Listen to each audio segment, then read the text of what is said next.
해보도록 하겠습니다. 자, 그러면 오늘의 첫 번째 종목 진단부터 바로 출발을 해보도록 할게요. 사전 접수된 종목으로 두 분의 전문가님께 심층 분석 들어보는 시간입니다. 자, 오늘 사전 접수된 종목은 어떤 걸까요? LG 디스플레이입니다. LG 디스플레이입니다. 요즘 시장에서 조금 들썩들썩하는 모습 그렇죠. 나오고 오늘 장에서도 좀 강한 모습이 나오더라고요. 일단 오늘은 5% 상승했습니다. 16,830원에 거래를 마쳤어요. 사실 LG 디스플레이 주가는 정말 2년 내내 침체기를 겪었습니다. 너무나도 많이 내려왔던 상황이었고 네. 올해 들어서 그래도 반등 움직임이 좋게 나오고 있어요. OLED 투자에 대한 기대감도 조금씩 반영이 되는 것 같은데 어제도 상승을 했는데 오늘도 큰 폭의 상승을 보여줬습니다. 오늘은 특히나 시진핑 주석이 광저우에 LG 디스플레이를 방문했다라는 소식과 함께 좀 호재로 작용을 하면서 주가를 계속해서 끌어올리고 있는 상황이고요. 이 사연 보내주신 시청자 4330님께서는 매수가 15,750원에 비중 10% 가지고 계시거든요. 오늘까지도 급등을 하면서 현재 7% 가까이 수익을 챙겨가고 있는 상황입니다. 네, 2월 20일에 차트가 좋아 보여서 매수를 하셨다고 하고요.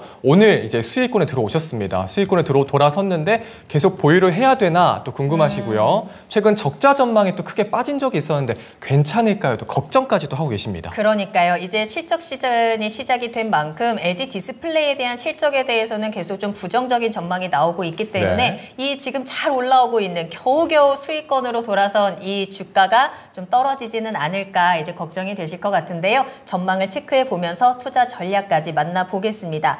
자, 그럼 먼저 이 LG 디스플레이를 두 분의 전문가님께서는 어떤 시선으로 보고 계시는지 키워드부터 만나보겠습니다. 자, 최병훈 전문가님, LG 디스플레이 키워드 어떻게 뽑을까요? 시대에 뒤떨어진 주식.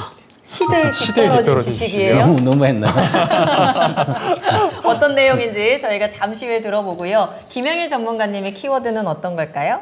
실적 반등의 해로 꼽았습니다. 두 분의 뷰가 좀 많이 다른 것 같습니다. 시대에 뒤떨어졌다라고 하면은 이제 보내줘야 되는 타이밍이 아닐까. 하지만 실적 반등이 기대된다? 그러면 조금 더 기대를 해봐도 되지 않을까 생각이 드는데 자, 어떤 시선을 가지고 계시는지 체크를 해볼게요. 먼저 최병훈 전문가님, 시대에 뒤떨어졌어요? 네. OLED 이제 한물 갔나요? 제가 이제 LCD, OLED 관련 주식을 사서 한 10배 먹은 지 2000년 초에 금호전기 이렇게. 그래서 브라운관 TV 이런 거에서 LCD TV 바뀔 때 브라운관 TV가 막 없어지고 LCD 나오고 1년 전부터 주식을 딱 사면 거의 한 30배 올랐거든요. 그렇듯이 이 주식은 2007년도 58,700원 가고 나서 차트가 이제 쭉 빠져가 지금 많은 때예요. 맞아요. 그러면 정말 단타나 차트 잘하는 분들은 1년 동안 정말 저가에 사면 뭐 100% 먹을 때도 가끔 있지만 거의 아무리 저가에 사도 한 30%, 40% 못 먹는 거예요. 월 연봉 차트로 보면. 네.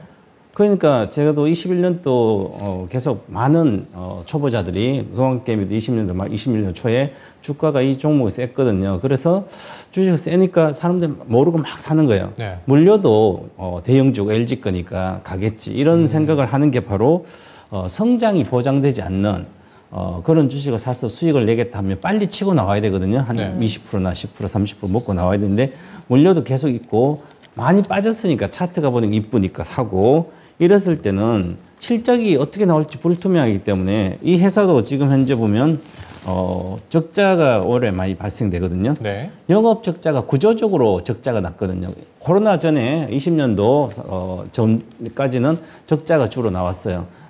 중국하고 싸워서 그 저가 공세에 밀려가지고 보급화 전략을 해서 OLED로 갔는데도 워낙 많은 물량들이 저가이기 때문에 중국은 거의 가격 경쟁이 안 됐거든요. 네. 그래서 잠시 이제 흑자가 난 적이 21년도 흑자가 좀 났거든요. 그때는 20년도에 코로나가 와서 온라인 집콕 시대니까 서로 디스플레이뿐만 아니라 핸드폰도 바꾸고 TV도 바꾸고 돈만 일단 TV를 큰 거 바꿔야만 집에 있을 때 뭔가 즐길 거 아니에요. 그럴 때 여기저기 세 개가 다 똑같아서 21년도 흑자가 많이 났습니다. 그때 나오고 나서 21년도 흑자가 2조 2천억 영업 흑자가 엄청나게 난 거예요. 네. 그럼 실적이 좋다고 생각했는데 작년도는 오히려 2조가 적자가 났거든요. 2조 2천억이 영업이익 나다가 21년도, 2022년도는 2조가 적자 나고 올해도 1조 4천억 적자가 예상돼요. 그런데 저는 적자가 좀 더 이어질 거로 보이고 최근 들어서는 뭐 삼성전자가 WOLED 패널 과거에 이제 공급했었거든요. 예. 조금 공급했는데 이제 앞으로 이쪽에도 삼성에서는 OLED 쪽이 좀 약하니까 삼성이 이제 LG 걸 쓰게 되면 이제 더 매출도 늘어나고 그래도 TV가 이쪽으로 바뀐다 하더라도 한 2024, 25년도 큰 비중이 아니기 때문에 실적 성장에 크게 기여하지 않을 거다 이렇게 보고 있거든요. 그래서 그러면 실적이 앞으로 어떻게 될지 모르는데 이 주식이 많이 간다고 생각하고 산다는 것은 좀 논리가 맞지 않는 것 같고요. 그래서 25년도에도 적자가 24년도도 적자가 날지 안 날지는 그런데 흑자 난다 그래요, 대다수가. 그런데 저는 쉽지 않을 거로 보이고 왜냐하면 TV를 사도 우리 한 10년 쓰거든요. 그렇죠. 뭐 핸드폰 사실은 이제 갤럭시 S1이 2010년도 나왔거든요. 그럼 2023년도 갤럭시 3가 나오고 나서 사실 그 이후에 사서 지금까지 쓰는 사람도 있을 거야 아마. 그 정도로 TV 우리 기술이 좋기 때문에 오래 갈 수 있거든요. 그래서 가전 디스플레이 관련된 것은 뭐 자동차라는 이쪽에 뭐 크게 나가지 않고는 쉽지 않은 것 같고 그래서 우리가 예상한 것보다는 이미 엄청난 그 코로나 시대의 수혜를 받았기 때문에 살 사람 이미 다 샀다. 그래서 요즘 핸드폰 뭐 갤럭시 S 있으면 잘 안 팔리거든요. 뭐 가격도 다운시켜도 안 팔리고 그 정도로 수요가 이미 다 찼기 때문에 그리고 경기가 회복이 경기가 침체가 된다 그러는데 디스플레이도 사겠습니까? 돈이 잘 벌리면 뭐 한 1, 2년 쓰다 바꿀 수 있는데 경기가 나빠지면 10년 써도 고쳐 써지 그 정도로 쉽지 않습니다. 냉장고도 마찬가지 다 바뀌었거든요. 거의 코로나 시. 그래서 이 종목은 실적이 불투명하기 때문에 미래의 주가도 불투명하다. 그래서 기술적인 매매만 해야 된다 이렇게 보고 있습니다. 그러니까 앞으로 실적 반등에 대해서 쉽지 않다라는 지금 시그널을 보내주셨는데 반면에 지금 김영일 전문가님의 키워드가 실적 반등에 해다라는 키워드를 주셨단 말이에요. 완전히 반대되는 내용인 것 같은데 그 근거가 궁금합니다. 일단 어제 이제 LG 디스플레이를 또 이제 질문 주셨던 분이 맞아요. 계셨잖아요. 네. 그래서 이제 더 나빠질 게 없다라고 맞아요. 제가 이제 언급을 드렸었던 것 같아요. 네네. 더 나빠질 게 없다라는 부분은 사실 이번 1분기에도 실적이 어마어마하게 적자를 기록을 하기는 할 겁니다. 그런데 시장의 투자자들은 사실 이 부분들을 다 알고 있거든요. LG 디스플레이 지금 이 먹고 살기 힘든 거 다 알고 있습니다. 다 알고 있는데 왜 이렇게 지금 이제 디스플레이 쪽이 지금 각광을 받느냐? 결국에는 이 안 좋아질 대로 안 좋아진 실적이 여기서 더 나빠질 게 없다라는 기대감과 그 다음에 정부의 지금 투자 그리고 앞으로의 성장성이 지금 어느 정도는 주목받고 있기 때문에 삼박자가 잘 이루어지고 있다라고 생각을 하거든요. 우리가 이제 생각을 해봐야 될 게 지금 반도체 쪽이 이 올라온 이유가 저는 딱 마찬가지다라고 보고 있습니다. 작년에 가장 안 좋았는데 올해 좋아질 거고 정부에서 적극적으로 밀어주면서 성장성이 지금 다시 한번 기대가 되는 구간에 진입을 했기 때문에 반도체가 굉장히 좋은 거거든요. 네. 그래서 지금 현재 디스플레이도 마찬가지다라고 보고 있습니다. 작년에 가장 안 좋았고 1분기까지 가장 안 좋을 건데 이번에 실적이 LCD 쪽이 어느 정도 또 반등할 거다라는 기대감이 좀 나타나고 있거든요. 그렇기 때문에 실적이 어느 정도 이번 1분기에 바닥 잡고 어느 정도 올라와 줄 것이다 라는 기대감이 형성이 되고 있는 상태에서 이제 저는 LG 디스플레이 쪽에 이제 집중을 하는 게 결국에는 디스플레이 쪽도 지금은 성장성 쪽에 조금 더 시장이 기대감을 갖고 있는 게 아닌가라고 생각이 돼요. OLED라고 하는 지금 이 LCD 쪽은 중국에 좀 많이 뺏겼지만 OLED라고 하는 소재에 지금 현재 시장에 상당히 좀 많이 집중을 하고 있고 정부에서도 이 부분을 키워 나가야 되기 때문에 결국에는 이 정부 정책상으로 드라이브를 걸어주는 거거든요. 올해 이 디스플레이 쪽에 이제 세계 1위 재탈환을 하겠다. 약간 이런 목표를 세웠죠, 정부에서.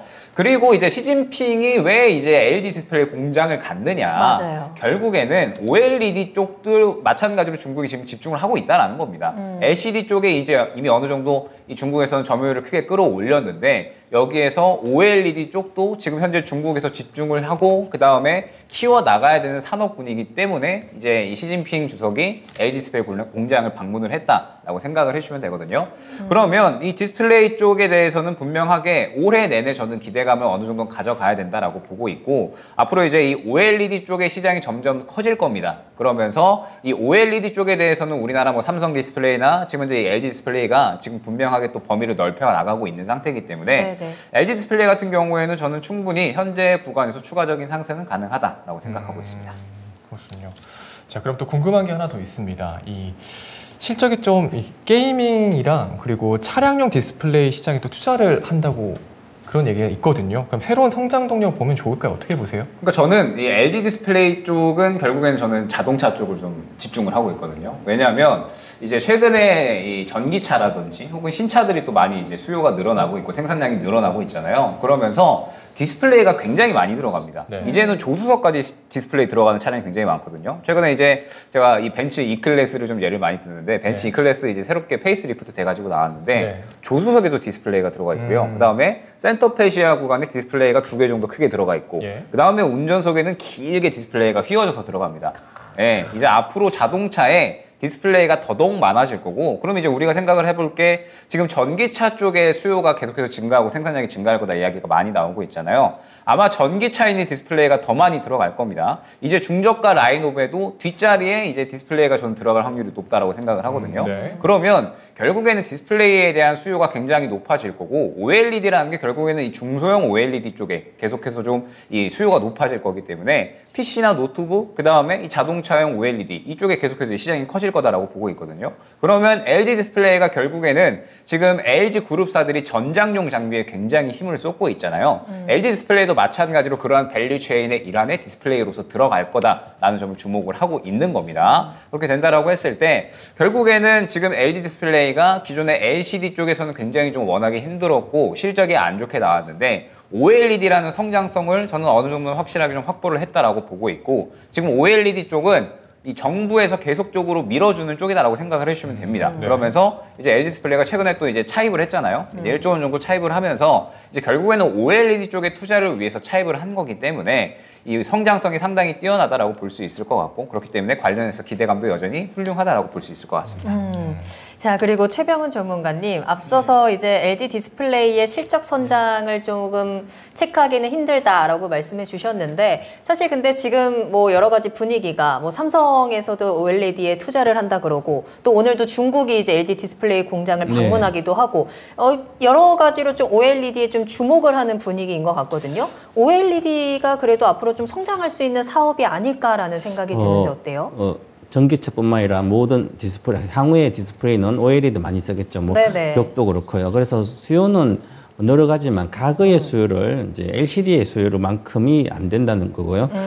물론 중국도 이제 시진핑도 방문해서 사실은 고급화된 이제 LED 패널들은 LG가 제일 잘하니까, 그러면 향후에 고급 자동차라든지 이런 데는 전기차뿐 LG가 많이 채용을 하겠죠. 네. 그럼 그런 늘어나더라도 그러면 기존에 이제 매출액이 늘어야 돼요. 전체 매출액이 시간이 좀 걸립니다. 아주 전기차로 전환되고 시간 많이 걸리기 때문에 그 사이에 마진을 확보해서 가야 되는데 22년도, 21년도 그 매출액이 극복할 몇 년이 걸린다는 거죠. 그때 한 30조가 나왔는데 내년 2년 뒤에도 한 25조 정도밖에 예상이 안 되거든요. 그러면 21년도에 그 매출을 회복을 못 한다면 몇 년 동안, 그러면 그에 대한 실적도 이익도 회복을 못 하기 때문에 마진 폭도 계속 줄어들기 때문에, 그래서 주가의 큰 상승은 쉽지 않다는 거죠. 그래서 21년도 주가를 보면 거기에서도 크게 오른 것은 크지 않거든요. 그러면 그 정도를 보면 여기서 물론 실적은 조금씩 개선됩니다. 이제 하반기부터는 내년에 흑자로 전환되니까. 네. 물론 이제 주가는 흑자 전환될 때 많이 올라가요. 뭐 지금 정도에 사서 기다려 15,000원 뭐 내에 사면 한 50% 가까이는 30%, 50% 수익이 날 거 보여요. 저도 내년까지 한 23,000까지 주가는 보는데, 과연 주가는 예측을 차트나 여러 가지 보고 예측하지만 이 산업 업황 자체가 불투명하기 때문에 굳이 내가 불투명한 것을 개인 투자자가 좋다고 가지고 있을 필요는 없거든요. 펀드 매니저라면 장기 펀드 매니저 여러 종목을 담아야 되겠지만 개인 투자자는 굳이 그러지 않는데 디스플레이를 지금 사서 내가 관심을 가진다. 그것은 과거에 조선주나 이런 거 있죠. 조선주가 끝나서 갖고 있는 기계주, 땅 파는 뭐 포크레인 이런 거, 땅 팔 때도 별로 없어요. 건물도 멋진데 똑같은 개념이라는 거죠. 그래서 그런 개념으로 말씀드린 거고요. 실적은 개선되니까 주가는 지금보다도 충분히 더 올라갈 수 있습니다. 네. 좋습니다. 자, 그렇다면 지금부터는 가격 전략을 좀 체크해 봐야 될 것 같습니다. 시청자님께서는 오랫동안 좀 고생을 하셨고 이제 드디어 조금씩 OLED가 LG 디스플레이가 주목을 받으면서 수익권에 들어왔습니다. 이제 단기적으로는 좀 많이 올라오기도 했고 실적 시즌이 이제 시작이 되는 만큼 여러 가지 우려들을 잘 뛰어넘고 수익을 계속해서 챙겨갈 수 있을지 그 투자 전략 체크를 해봐야 되는데요. 자, 최병훈 전문가님의 투자 전략은 어떨까요? 저는 목표가 단기적으로 지금 가고 있는 상태이기 때문에 네. 오늘 뭐 급등했다 하더라도 5%거든요. 오늘 이 정도의 뉴스에는 한 10% 이상 가야 돼요, 요즘 주식은. 대형주도, 포스코 홀딩스도 하루에 10% 가는데, 예. 적게 오는 거죠, 그죠? 그만큼 큰 이제 관심을 많이 받은 건 아니고요. 이 정도는 뭐 장이 나쁠 때 괜찮지만, 그래서 가고, 주가라는 것은 한번 달리면 어느 정도까지 그냥 가거든요. 그래서 기본적으로 주식은 13,500원까지는 충분히, 18,500원까지는 목표가를 드리고요. 네. 그리고 내년까지 봤을 때는 내년 흑자 전환이 된다면 한 23,000원까지는 볼 수가 있습니다. 그러면 지금 그 대신에 이런 제가 아까 서두에 시대에 뒤떨어진 주식 이것은 반드시 손절가를 지켜야 돼요. 뭐 갈 때는 그냥 갖고 있더라도 뭐 50% 갔다가 10% 먹고 나오는 한이 있더라도 손절을 12% 만약 손절을 정했으면 반드시 10% 손절해야지. 그걸 안 하면 지지선 깨고 나면 계속 본전 지키려다 보면 끝없이 빠지거든요. 그렇기 때문에 손절가가 아주 중요하다. 저는 손절가를 단기적으로 15,500원만 좀 지켜주시라 이렇게 말씀드리겠습니다. 좋습니다. 자, 바로 이어서 김영일 전문가님의 투자 전략은 어떨까요? 저도 비슷한 것 같습니다. 일단 보유 의견 드리고 어제 이제 말씀을 드렸던 게 뭐였냐면 1차 매물 구간이 지금 17,000원 구간대다. 그래서 이 윗꼬리를 계속해서 그렸기 때문에 이 구간을 뚫어줘야지 추가적인 상승이 가능하다라고 말씀을 드렸는데 일단 오늘 돌파를 해줬다라고 보고 있거든요. 그러면서 수급이 어느 정도 들어가 주고 있고 그러면서 지금 시장의 순환이 이제 계속해서 좀 빠르게 돌고 있는데 디스플레이 쪽에 다시 한번 관심이 들어가 줬기 때문에 결국에는 여기에서 추가적으로 상승을 노린다라고 했을 때 딱 어제 18,000원 안내를 드렸던 것 같아요. 18,000원을 안내를 드렸었던 건 일전에 매물 구간이 18,000원부터 시작이 되기 때문에 이 구간을 안내를 드렸었던 거거든요. 그렇기 때문에 저도 18,000원 정도 구간이 오게 되면 일단 1차적으로 차익 실현 한번 진행을 해주시는 게 좋을 것 같고 또 손절가도 이제 마찬가지입니다. 저도 이제 손절가는 지금 현재 구간에서 14,500원 정도 안내를 드리고 지금 현재 구간에서 LG 디스플레이는 손절가를 만약에 이탈을 하면 어느 정도 정리를 해야 되지만 만약에 현재 구간에서 다시 한번 눌리면서 지켜준다라고 하면 재매수도 가능한 종목이다 라는 점 안내 드리면서 목표가는 18,000원 안내드리겠습니다. 네. 자, 최병훈 전문가님께서는 투자 의견 보유 말씀 주셨고요. 그리고 김영일 전문가도 마찬가지로 보유 의견 주셨습니다. 최병훈 전문가님 목표가는 18,500원 잡아주셨고요. 내년에는 23,000원까지도 갈 수 있다고 하셨는데 손절가를 꼭 챙기자 말씀 주시면서 손절가는 15,500원 잡아주셨습니다. 자, 김영일 전문가님 목표가 18,000원, 손절가는 14,500원 두 분 다 보유 의견 주셨습니다.